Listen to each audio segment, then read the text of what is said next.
Hi guys, this is Pawan Pandey. Welcome to my YouTube channel Pandey Indian education. आज हम इस videos में क्या सीखने वाले हैं? तो आज हम इस वीडियोस में cell structure and function part 2 देखने वाले हैं। हमने फर्स्ट पार्ट में देखा था कि सेल डिस्कवर कैसे हुए थे, सेल कैसा है, उसके स्ट्रक्चर के बारे में जाने थे कि सबसे बड़ा सेल कौन सा होता है, सबसे छोटा सेल कौन सा होता है। ठीक है, अब इस वीडियोस में हम लोग पार्ट्स ऑफ सेल देखेंगे। पार्ट्स ऑफ सेल का पहले आपको दिख रहा होगा थ्योरी नोट्स।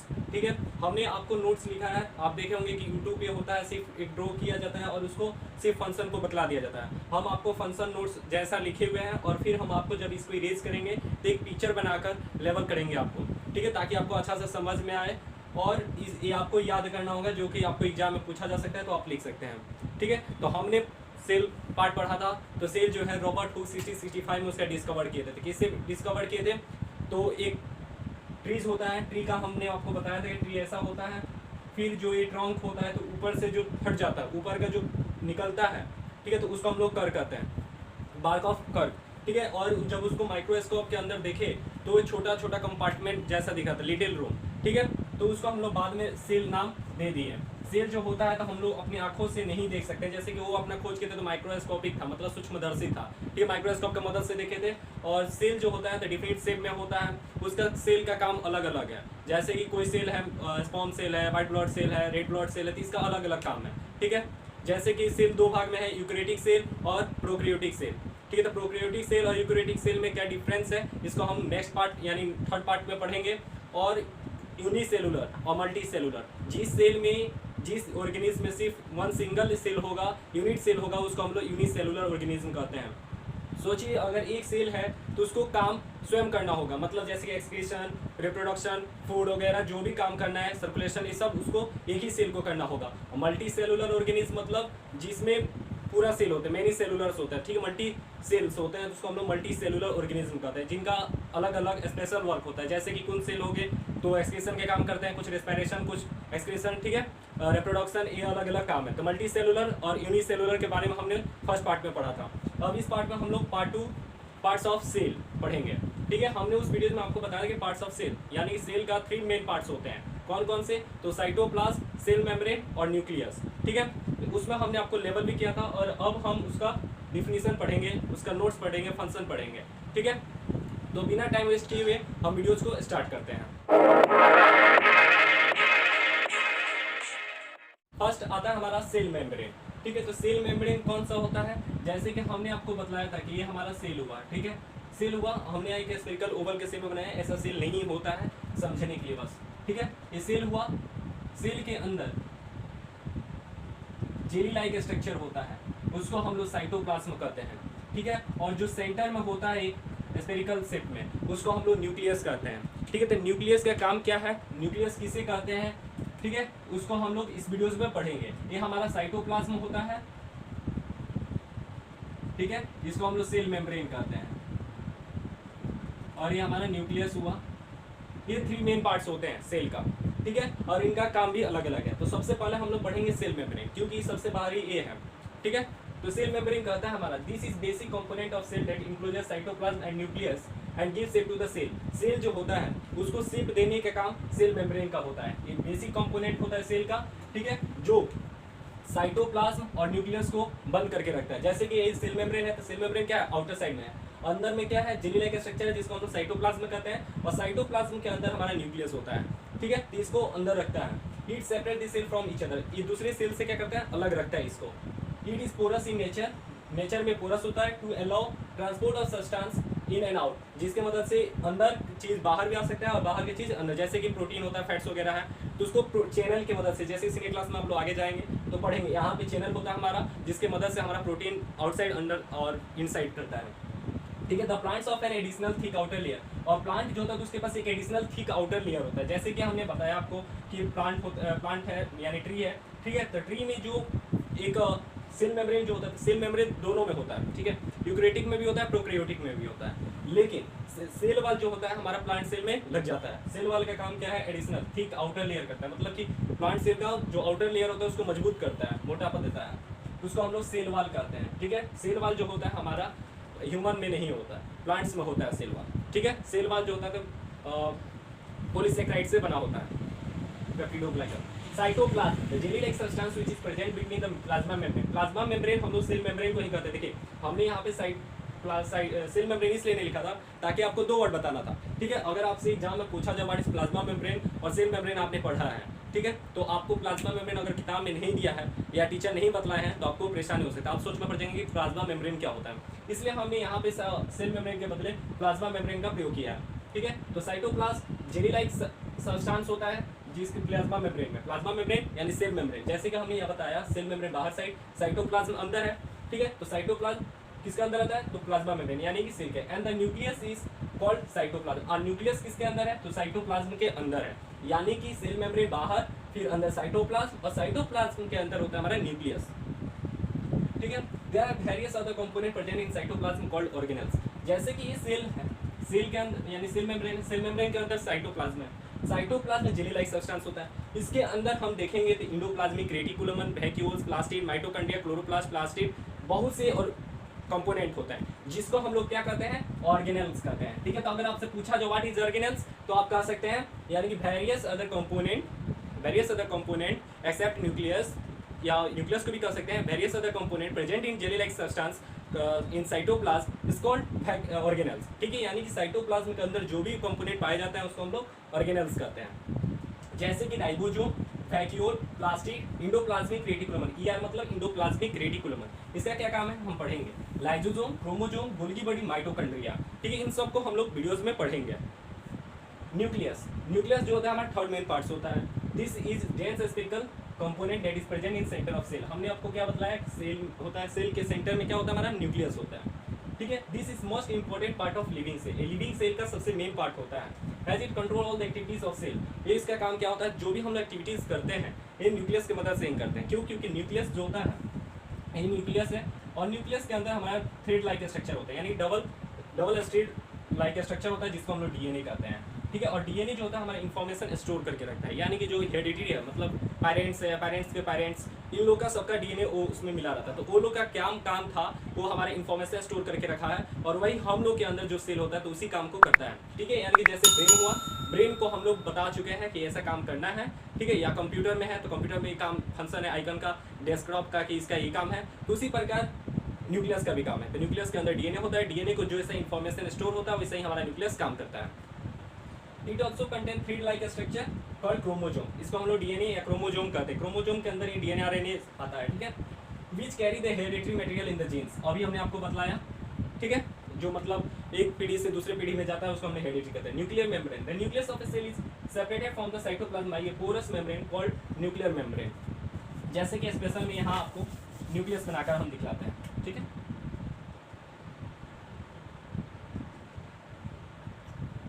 ये हमारा न्यूक्लियस हुआ, ठीक है। न्यूक्लियस के अंदर हमारा क्या होता है, डीएनए होता है, डबल स्ट्रैंड होता है, ठीक है, थ्रेड लाइक स्ट्रक्चर होता है। ये हमारा बन गया सेल मेम्ब्रेन। सेल मेम्ब्रेन के अंदर क्या है हमारा, साइटोप्लाज्म, और साइटोप्लाज्म के अंदर वेरियस अदर कंपोनेंट्स है जिसको हमने अभी शो नहीं किया, ठीक है।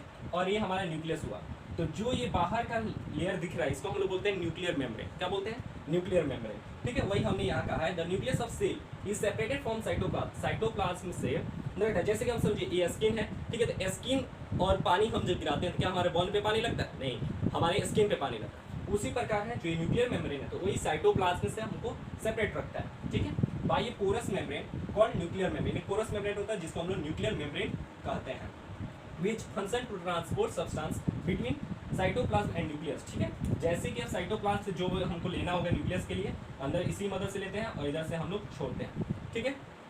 फिर न्यूक्लियस क्या होता है, there are a small spherical bodies present in the nucleus which are known as, के का मतलब नॉन एज होता है। यहाँ पे हमने कंट्रोल का सी टी आर लिखा है क्योंकि कंप्यूटर में हम लोग कंट्रोल प्लस सी पढ़ते हैं तो इसी तरह कंट्रोल लिखता है, ठीक है। हमने लिंगो वर्ड थोड़ा हल्का प्रयोग किया है।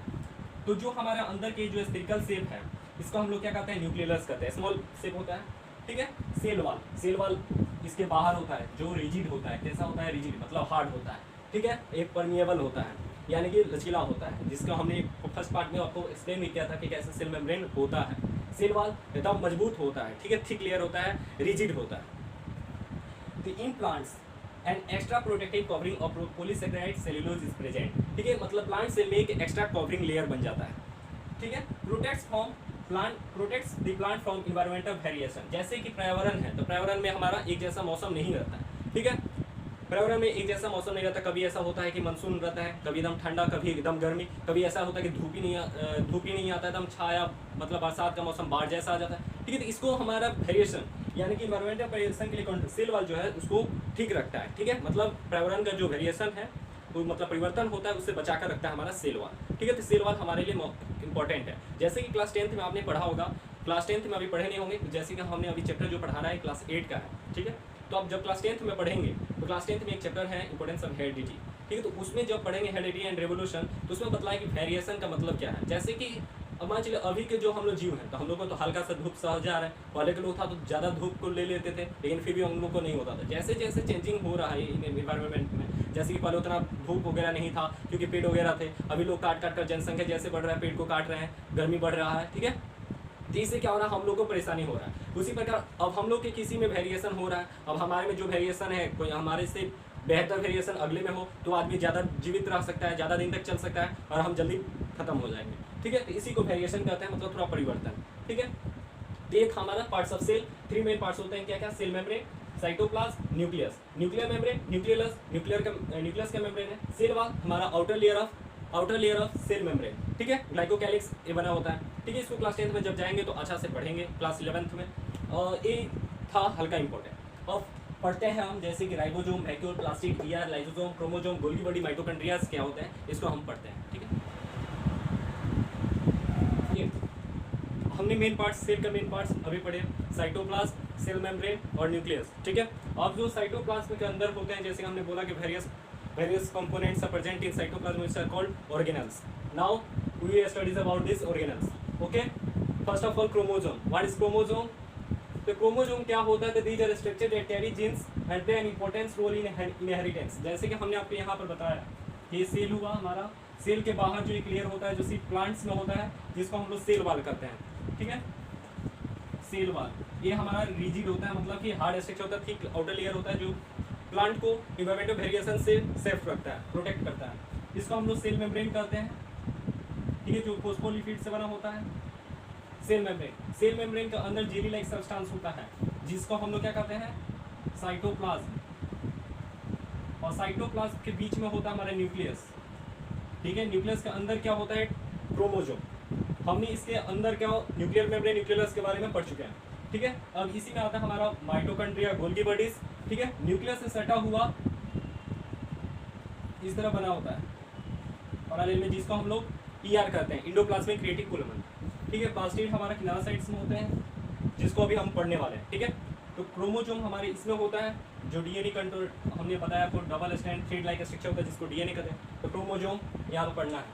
Chromosome these are structure that carry genes and play importance role in inheritance. Inheritance में इंपॉर्टेंस रोल कौन निभाता है, तो क्रोमोसोम क्या करता है, तो कैरी जीन्स करता है, ठीक है। जीन्स क्या होता है, तो जो हेरिडिटी होता है मतलब डीएनए उसको कैरी करता है क्रोमोसोम, ठीक है। Gene are the structural and functional unit of inheritance. Gene जो होता है structural and functional unit of inheritance का होता है। इनहेरिटेंस का स्ट्रक्चरल एंड फंक्शनल यूनिट क्या होता है, chromosome. The entire living substance in a cell is known as protoplast. जो एक सेल में लिविंग सब्सटेंस होता है उसको हम लोग क्या कहते हैं, प्रोटोप्लास्ट कहते हैं। अब आपसे क्वेश्चन पूछा जा सकता है व्हाट इज प्रोटोप्लास्ट, ठीक है। तो इस डिफिनेशन के इस नोट्स की मदद से आप, जैसे कि क्रोमोसोम होता है, क्रोमोसोम का फंक्शन हम पढ़े, क्रोमोसोम के फंक्शन में हमको एक वर्ड मिल गया प्रोटोप्लास्ट। तो प्रोटोप्लास्ट क्या होता है, अब इसका डिफिनेशन अगर आपको नहीं मालूम है तो आपका मार्क्स गया है, ठीक है। लेकिन हम इस वीडियो में आपको क्लियर किया है, इंटायर लिविंग सब्सटेंस मतलब सेल में जो इंटायर लिविंग सब्सटेंस होता है उसको हम लोग प्रोटोप्लास्ट कहते हैं। जैसे कि सेल वाला था, सेल वाला हमारा कैसा होता है, डीड होता है, ठीक है। फिर होता है vacuoles are fluid filled membrane bound structure in the cell, ठीक है। जैसे कि सेल होता है तो उसमें फ्लूइड लिक्विड जैसा होता है वैक्यूल, ठीक है। In plant a large vacuole is present. Plant cell जो होता है, प्लांट सेल हमारा इस प्रकार कुछ बनता है, ठीक है।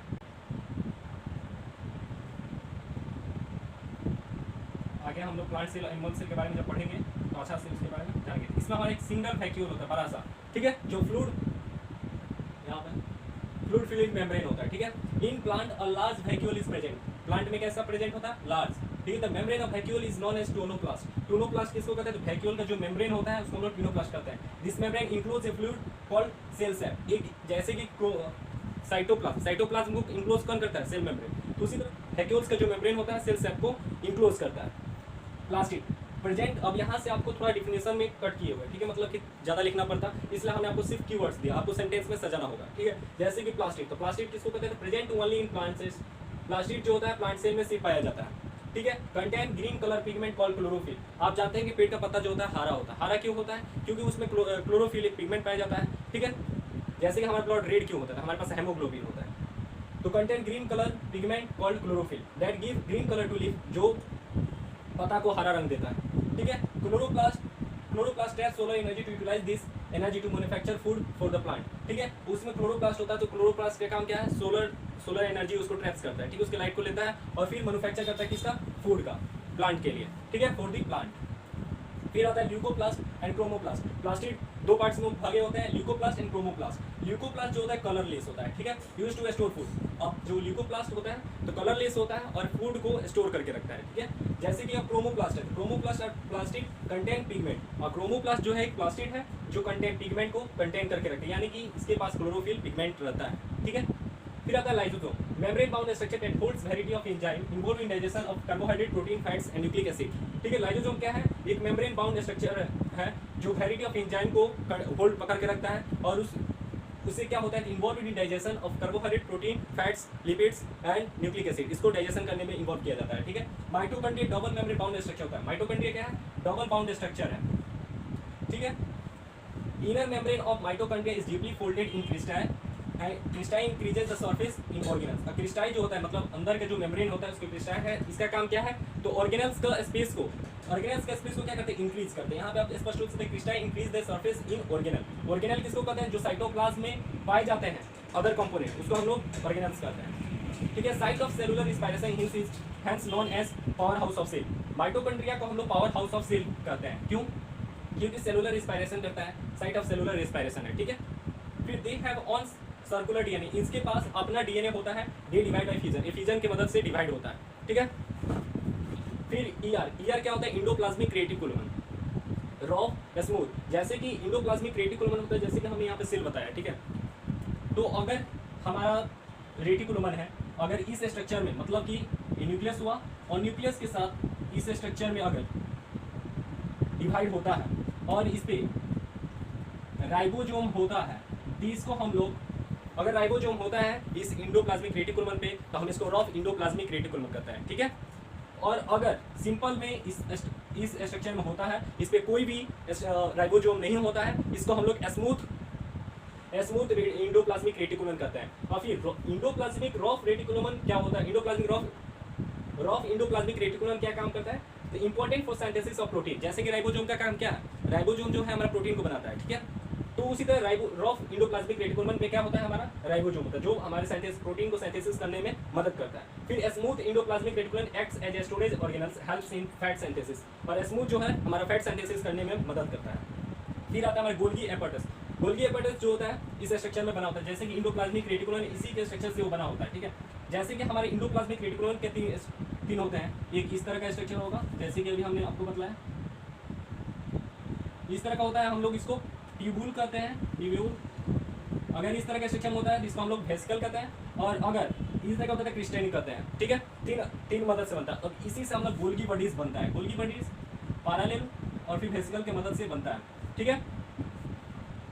Made of parallel arranged membrane bond vesicles called क्रिस्टेनिक। जैसे कि आप यहाँ पे देख रहे हैं कैसे बना हुआ है, तो पैरेलल लाइन कैसा है? पैरेलल है, ठीक है। Helps in storage modification packaging of vesicle. इसका काम मतलब हम किस में गोल्गी एपर्टस किस में मदद करता है? Storage and modification of packaging of vesicle को मॉडिफिकेशन करने में मदद करता है। Golgi apparatus helps in formation of glycolipid and glycoprotein, और गोल्गी एपर्टस जो है इसी के मदद से हमारा ग्लाइकोलिपिड और ग्लाइकोप्रोटीन बनता है। इस वीडियोस में हमने क्या सीखा? इस वीडियोस में हमने पार्ट्स ऑफ सेल पढ़ा, ठीक है। पार्ट्स ऑफ सेल में सबसे main parts cytoplasm, cell membrane, nucleus, ठीक है। न्यूक्लियस का मेम्ब्रेन, न्यूक्लियस, न्यूक्लियर मेम्ब्रेन क्या होता है हमने जैसे कि बताया, जैसे कि न्यूक्लियर मेम्ब्रेन होता है तो outer layer of nucleus is called nuclear membrane, ठीक है। और जो अंदर के साइड से होता है, जो स्पिकल डेंस होता है, उसको हम लोग कहते हैं न्यूक्लियस, ठीक है। फिर होता है हमारा माइटोकॉन्ड्रिया। तो माइटोकॉन्ड्रिया के बारे में हमने अभी आपको बतलाया, mitochondria double membrane bound structure होता है, इसके पास अपना सर्कुलर डीएनए होता है, इसको पावर हाउस ऑफ सेल कहते हैं। ठीक है। क्रोमोजोम डबल स्ट्रैंड होता है जिसमें डीएनए होता है, स्ट्रैंड्स करता है, ठीक है। तो डीएनए के काम ही होता है, जैसे कि आप लोग को मालूम होना चाहिए, मम्मी पापा से डीएनए मिलता है हम लोग का, तो डीएनए चेकिंग होता है कि किसका बच्चा है, ठीक है। तो डीएनए इनहेरिटेंस ऑफ हेरिडिटी होता है, ठीक है। फिर वैक्यूल्स क्या होता है, तो वैक्यूल्स हमारे प्लांट्स में पाया जाता है, हम लोग में भी पाया जाता है, तो हम लोग में न्यूमरस होते हैं, ठीक है। और एनिमल्स में भी न्यूमरस होते हैं, प्लांट्स और एनिमल्स और ह्यूमन थोड़ा सेम है, बट प्लांट्स अलग है, ठीक है। प्लांट्स और एनिमल्स दोनों हमारे यूकैरियोटिक सेल्स हैं, ठीक है। प्लास्टिड जो होता है हमारा सिर्फ प्लांट में पाया जाता है। प्लास्टिड हमारे दो प्रकार के होते हैं, ल्यूकोप्लास्ट, क्रोमोप्लास्ट। ल्यूकोप्लास्ट जो कलरलेस होता है, तो कलरलेस है तो आपको ऐसे ही मालूम चलता है कि कलरलेस है तो इसके पास कोई भी पिगमेंट नहीं है, यानी कि क्लोरोफिल पिगमेंट इसके पास ना है। फिर होता है हमारे क्रोमोप्लास्ट जिसके पास पिगमेंट होता है, यही हमारे त्वचा को हरा रखता है, ठीक है। माइटोकॉन्ड्रिया के बारे में बता दिए। इंडोप्लाज्मिक रेटिकुलम क्या होता है, जो न्यूक्लियस से अटैच होता है, ठीक है, इस स्ट्रक्चर में लगा रहता है, इसको हम इंडोप्लाज्मिक रेटिकुलम कहते हैं। अगर उस पे राइबोसोम, जिस इंडोप्लाज्मिक रेटिकुलम पे राइबोसोम अटैच होता है उसको हम लोग रॉफ कहते हैं, और जिस पे नहीं होता है, क्रिस्टल होता है, उसको हम लोग स्मूथ इंडोप्लाज्मिक रेटिकुलम कहते हैं। Endoplasmic reticulum, rough endoplasmic reticulum का काम क्या है, तो इसका काम है हमारा प्रोटीन को सिंथेसिस करना, और स्मूथ इंडोप्लाज्मिक रेटिकुलम का काम है सिंथेसिस ऑफ फैट्स, ठीक है।